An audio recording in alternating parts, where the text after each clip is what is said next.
আসসালামু আলাইকুম। Hello everyone, আপনারা কেমন আছেন? আমি আলহামদুলিল্লাহ ভালো আছি।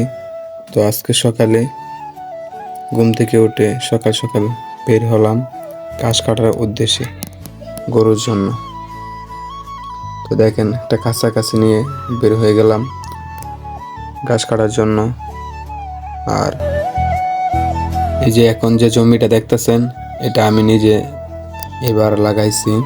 এই প্রথমবার আমি এই কৃষি করলাম, আলহামদুলিল্লাহ অনেক ভালোই হয়েছে। তো এখন যাব ঘাস কাটতে যে কোনো একটা আইল থেকে। আইল আমরা বলি আইল, আপনারা কি বলেন জানি না। তো ওই যে এই জমিটা আমি লাগাইছি আধ কাটার মতো, আলহামদুলিল্লাহ ভালোই হয়েছে।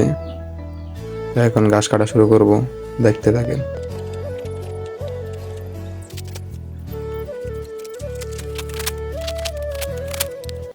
তো আমার ঘাস কাটা শেষ, এই দেখেন। আর প্রচুর পরিমাণে রোদ, শরীর দিয়ে ঘাম পড়তেছে। তো এখন যাবো গা, দেখেন রোদ যে উঠছে, প্রচুর পরিমাণে রোদ। তো যাবো গা গাছটি নিয়ে। এই যে এই জায়গাটায় আমি সবসময় গাছ ধরতাম, তো আজকে দেখি পানি নাই। তো এখন চিন্তা করতেছি কোথায় দেবো। তো বাড়ির চলে যাইতেছি, দেখা যাক বাড়ি যাই কি করা যায়।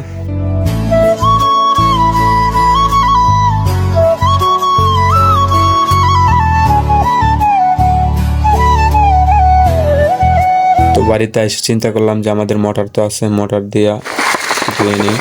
তো মোটর ছাইরা গাছগুলো ধুয়ে নিতেছি। মোটর ছাইরা ধুইলে কি হয়, মানে ময়লাগুলো থাইকা যা। আবার পুষ্কুনিতে ধুইলে তাহলে ময়লাগুলো সুন্দর হয়। আর এই যে এটা আমাদের গরু, আলহামদুলিল্লাহ গরুটা কিছুদিন আগে অসুস্থ ছিল, এখন আলহামদুলিল্লাহ ভালো আছে। তো আজকের ভিডিওটা এই পর্যন্তই শেষ, দেখা হচ্ছে পরবর্তী ভিডিওতে।